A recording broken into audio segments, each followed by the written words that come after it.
Hi everyone, it's Quilting Nerd. Today we have small delay because I had to prepare this small quilting panel. I wanted to start a short series on different texture and how we can get this nice pop-up look or change in the look of the quilt when the light comes from low angles. So we will just play with different aspects of that, different shapes, different directions. I used here 3 fabrics, black and bit white of creamy color with some nice red grunge. I made this modern looking pattern and I will use it in the next several videos to quilt it with main focus, as I said, on texture. So I will use a nice gray color, so it will show nicely on all 3 colors, sometimes lighter, sometimes a bit darker. That will be also another aspect to consider during your quilting, the influence of the thread color and the interaction between the thread and the fabric. And I know the contrast is here a bit stark, but again, because I am filming it and I want you to see all the details, I am sometimes limited to the choice of the solid fabrics or almost solids. I hope you will like it nonetheless. See you in a moment. Today I'm using a little bit different batting. I am using wool. One, because it's more fluffy, and hopefully this will offset the differences in the texture a little bit more, so for extra visual effect. If you want to go really hardcore, then you should use double layer of wool batting. It's doable on a domestic machine. I quilted like that my Dream Big panel. It looks amazing, but it is getting stiff very fast and it can be difficult to move. So maybe start for the newer quilters. Let's start with a single layer of wool batting if you have a wish to try that. Right now I am going to quilt the 4 patch element, and I will start with the aspect of changing direction. So I did already a short video, so this one will be just fast. I will quilt on the diagonal just simple back and forth lines. I like to use them as a warm-up, and they are amazing. Very simple pattern with incredible undervalued potential in my opinion. So let's start.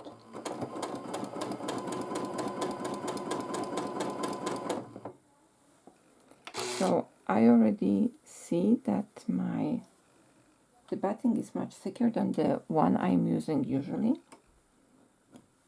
and I have to adjust the position of my foot in a moment, but first I have to cut off those threads.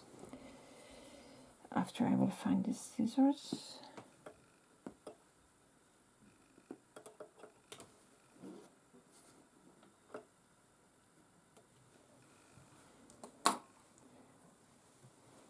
And I can adjust the height of my foot automatically. So I increase it a little bit, simply to be able to move easier.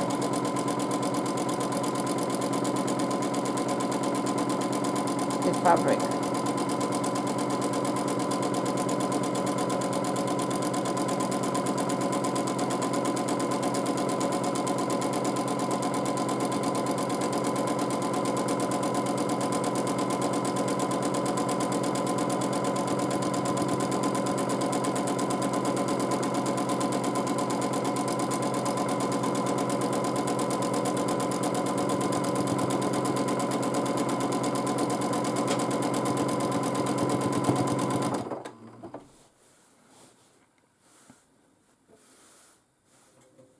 I will know the most effective way is just to keep going in this direction to the lower square, and that's exactly what I will do now.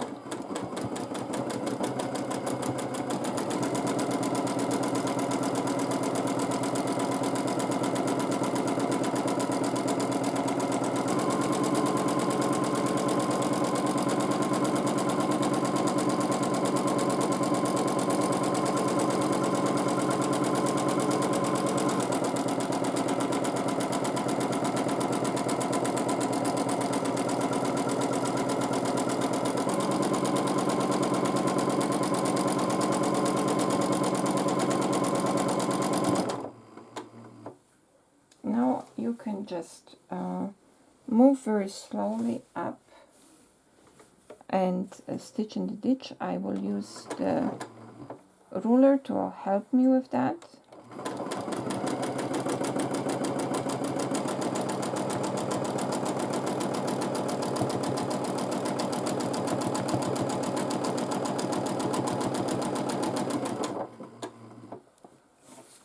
That's why I'm using the ruler, for simply if I have the need, I can immediately use the ruler and not worry about changing it. So now let's change the direction and let's quilt the back and forth lines on the diagonal,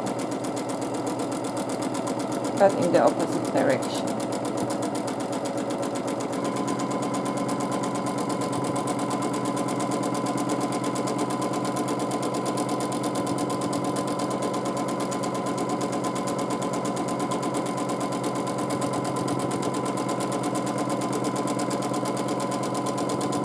Now what I'm trying to do is I'm trying to aim that I'm kind of meeting the previous stitch, and in this way I have some nice secondary pattern here. And I hope my polyester thread will not decide to give up on me now. Sometimes I have issues with it, so let's hope it will work.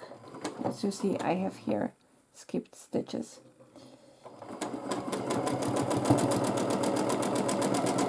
I will adjust it in a moment, make it a bit more difficult for it to move.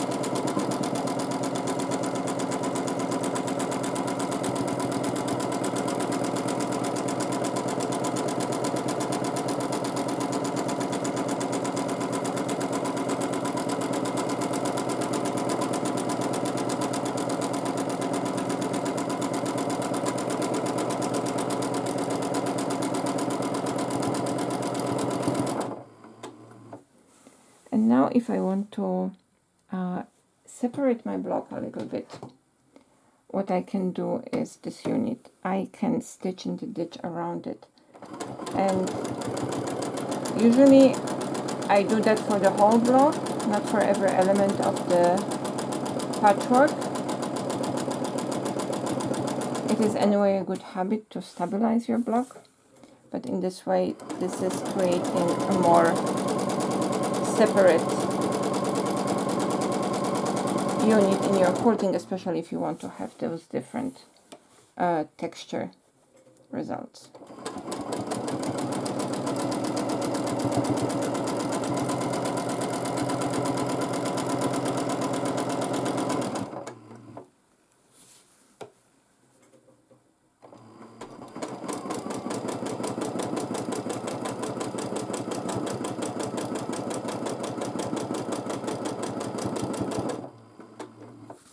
And stitching a few times in a place,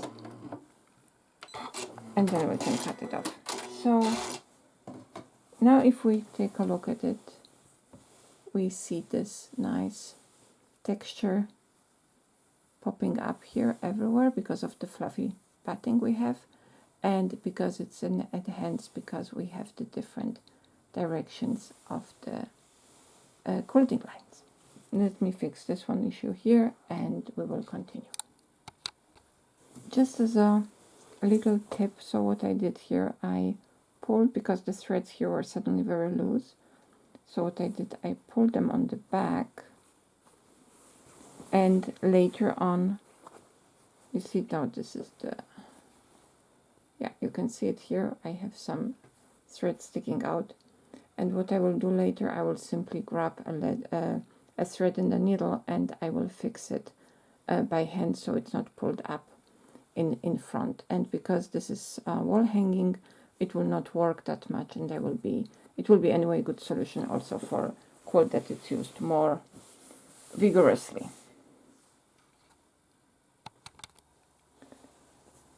So change of direction, even if you have the same easy pattern like back and forth lines, it's always a good way to get texture visualized. The other one is density changes, and I would like to show you how that works now. Also with a simple example of lines. We will do different patterns later, and we will be using the same principles, but it is this video is dedicated more oriented on beginners, and I want you to have fun even if your skills are not yet allowing you to fully enjoy the all the other more complicated patterns. It does not mean, sometimes you are telling me you have problems with quilting swirls or wishbones or ribbon candy. It does not mean that you cannot quilt a quilt and have a marvelous result only because you did not master certain skill yet. So now I divided my square into two parts, and the upper one I will use ruler in this case. I will quilt with a 1/2 inch spacing in the direction parallel to the diagonal.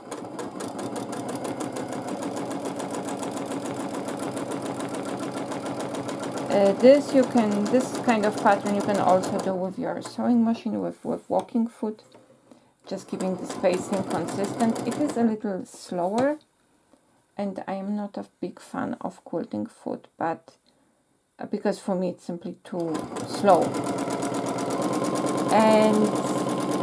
But still, it will allow you to try it even if you do not have yet the suitable tools or add-ons like a ruler foot or a quilting foot for that matter.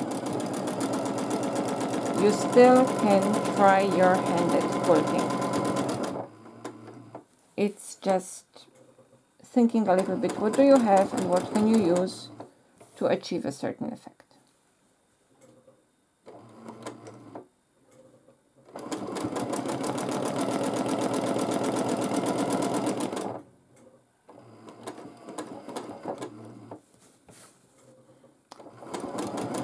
I love the effect of simple lines that they have on the quilt. I just don't enjoy the process of doing it, because I like the flow, I like the curves, I like the swirls, flowers, plums, feathers, everything what is organic. But that's what I like to quilt. But still the look of simple lines acting more like a filter on your patchwork, adding this incredible texture. It's very modern look, it looks great, and I push me on a regular basis to work exactly like that. So in the other part we will go in the different direction. We will go now up and down, and we will try to quilt the lines as dense as possible. So really less than 1/4 inch. And let's try to maintain that. So let's not look at the needle. Let's look if I can see the previous stitch within my ruler foot range, or just a little bit below. And I'm just concentrating on moving slowly my hands up and down. I have a constant speed of my needle. I have a constant speed at which I'm moving the sandwich. So my stitches should be constant as well. I just concentrate on meeting the diagonal line, practicing my awareness where I am. Moving the hand in the constant speed is a good habit, because then you can kind of feel and predict where you are.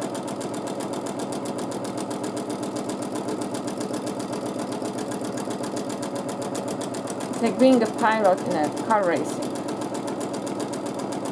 Those guys cannot sometimes see where they are because there is so much mud and splatter on the windshield. They just use the specific elements of the road and the timer.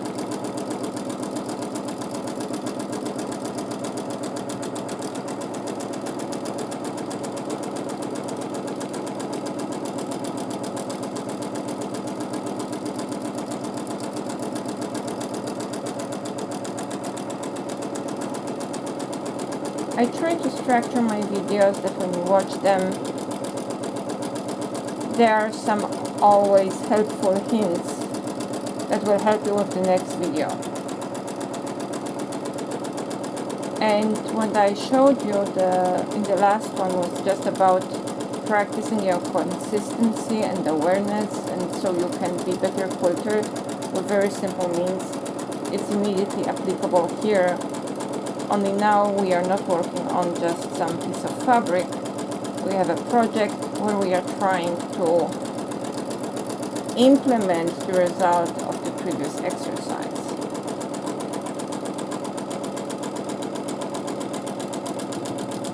And again, few stitches at the end and cut. And now let's take a look at this part here. And here it's simply beautifully.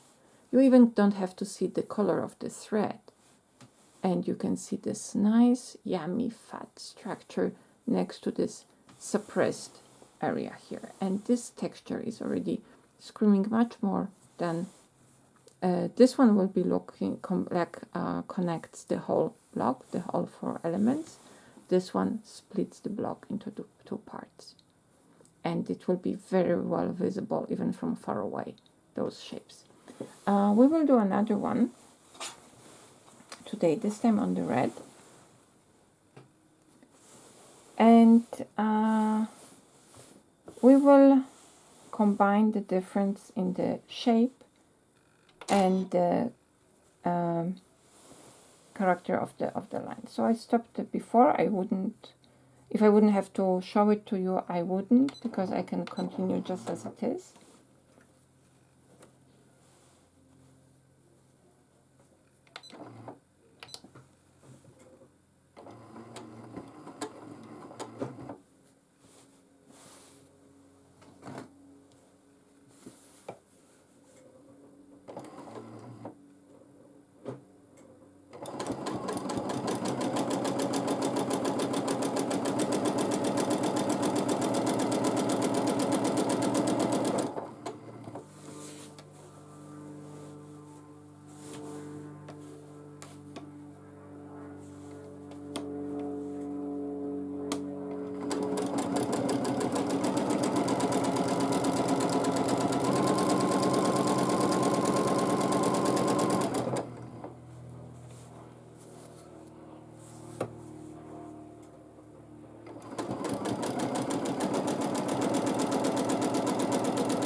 And because of this, what I want to do here, I have to break the thread.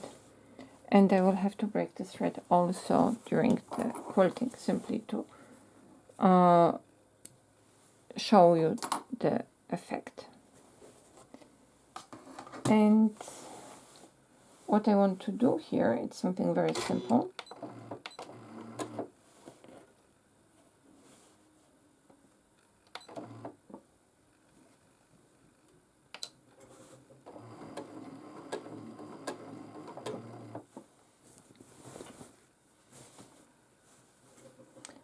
I will quilt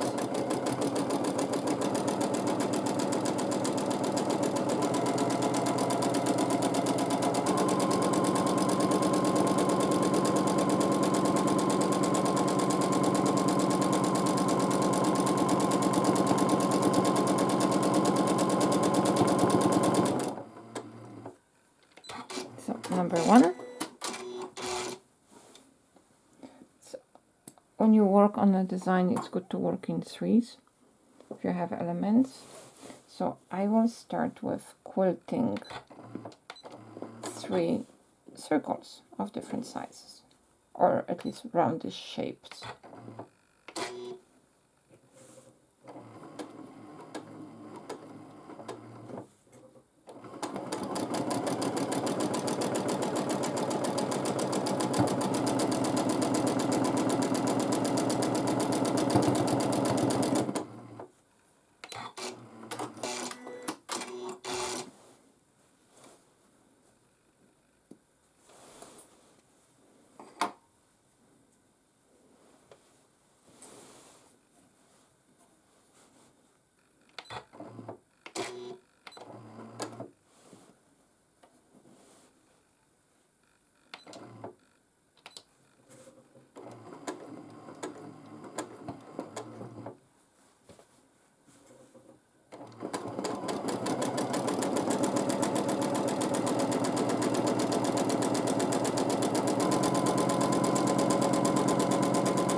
started. And here I will continue. So we have those three elements, round ones, relatively large spaces, especially in those two is left not quilted. And now I will use the ruler and separate different areas here using the principle of quilt and divide. And here, for example, I can quilt again we will stay with the lines and try to be relatively dense.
So here we will use different shapes and different directions and with different densities just to see what happens.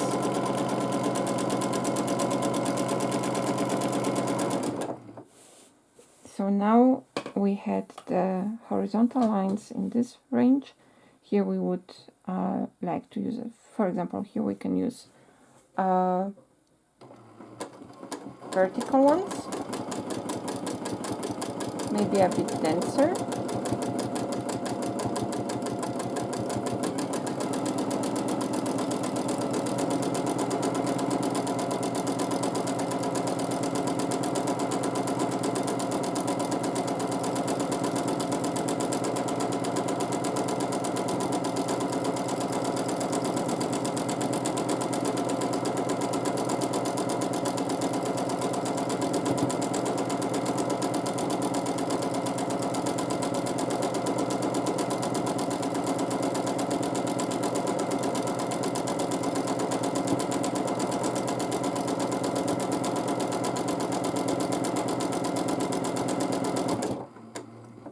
And here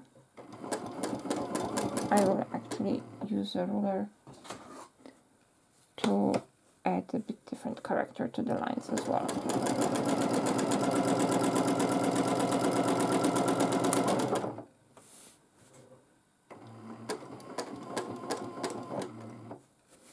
So here I will try to work with the width of my foot, paying attention that I'm not crossing over the circle.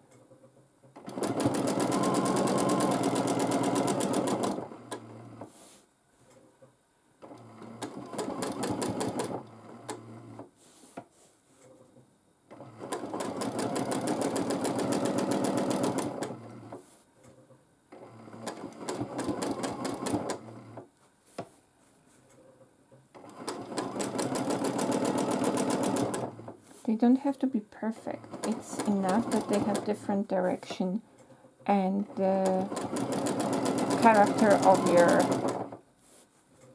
pattern will be very nicely underlined.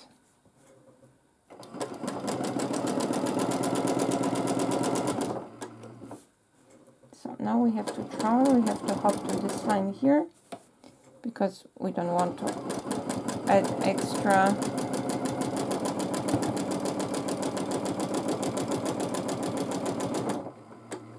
And we can fill this space with the same approach.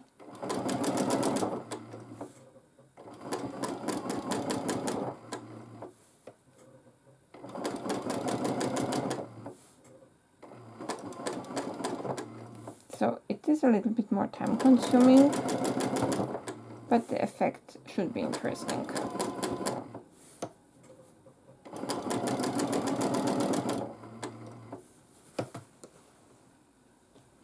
And now we can use another change of the direction. In the last part we can go again horizontally because we have separated those two corners.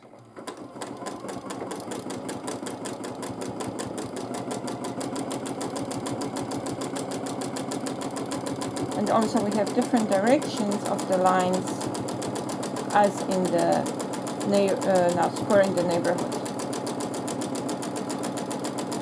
So we will have double texture contrast here. Color and directions of the lines.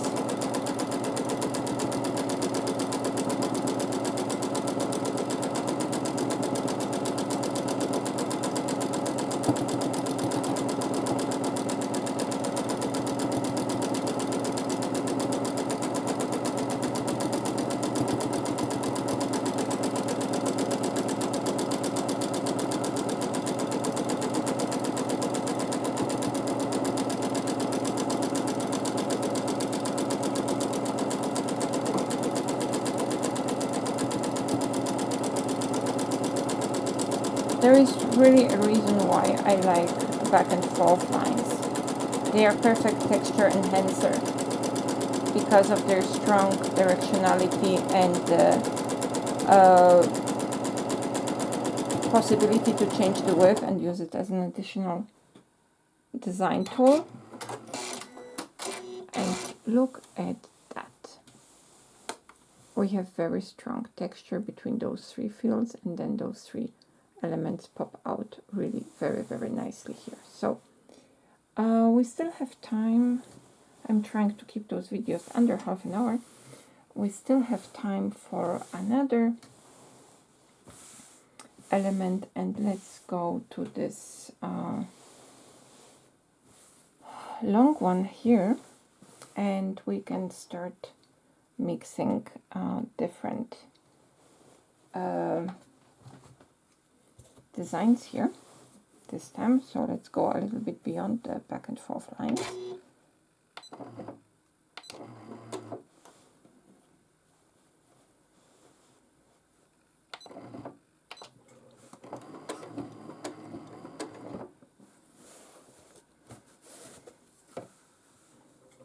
I will again first stitch in the ditch.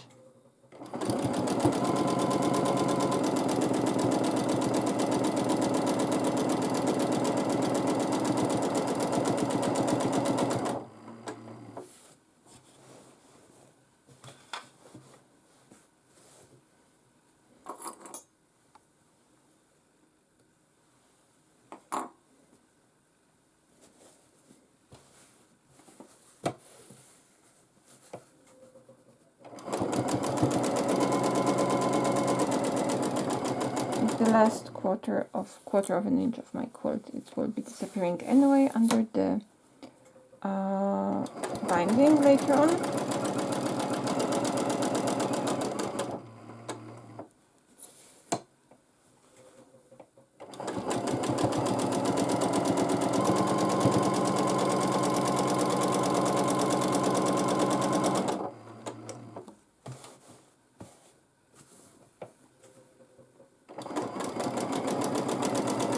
I am not used to work with such fluffy quilt anymore.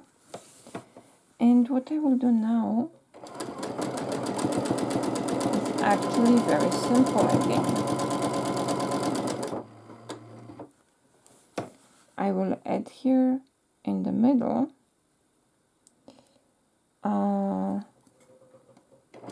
just a narrow stripe .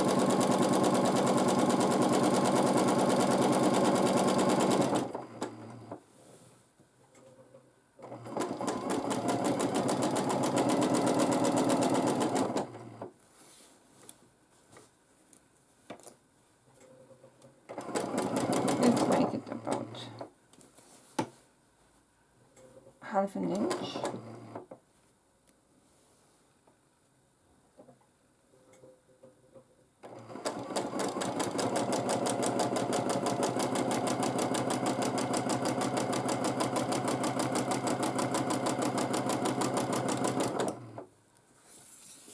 And we will leave this part unquilted. That's why I didn't want to go more than that. And we will use in the upper part nice swirls that are kind of rotating in one direction.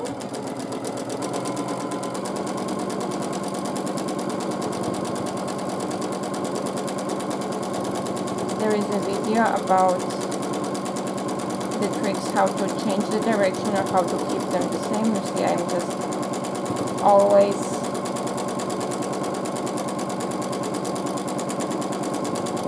so the swirls are nice because we can modify again the spacing between them relatively easily and their size, and they can be very dense. So I am using now them to enhance the density of my quilting in the upper part here.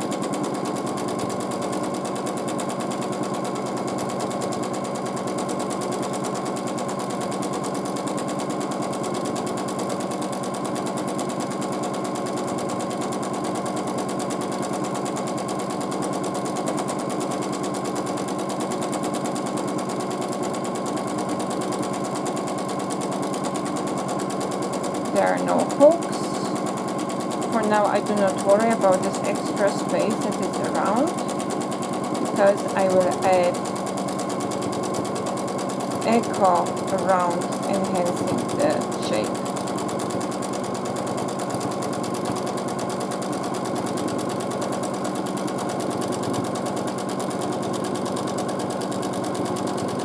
And I will go back once more and fill those corners.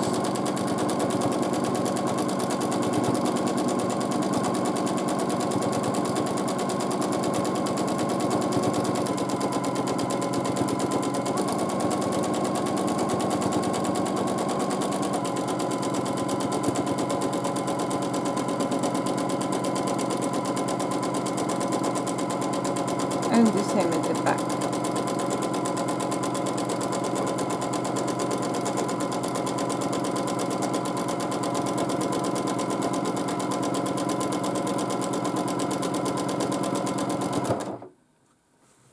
So again, here I could just at the bottom I could go with back and forth lines and it would look great, but just for the variety's sake, let's use very narrow wishbones, because they have also very strong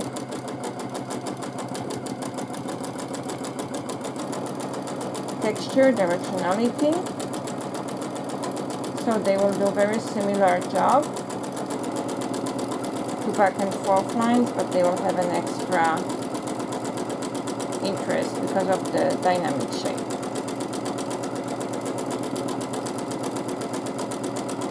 So I try to keep them narrow and spaced very next to each other,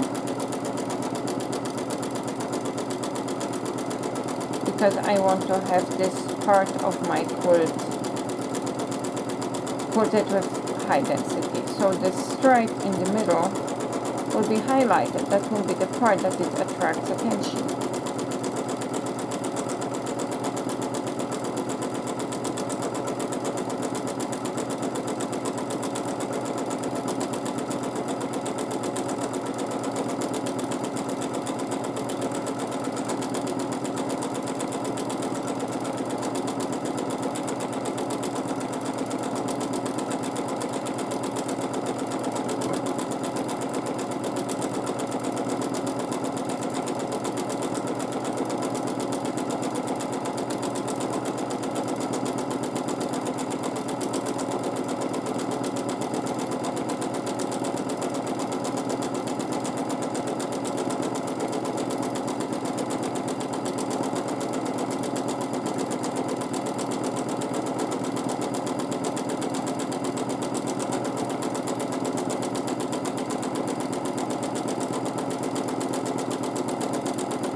And we are done for today. I will show you how it looks like in zoom out in a moment.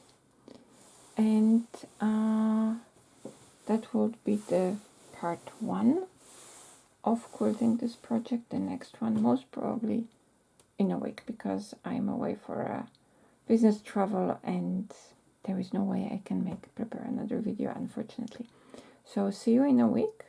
Practice, have fun, enjoy your creativity, and let me know what you think about the first part of the texture study.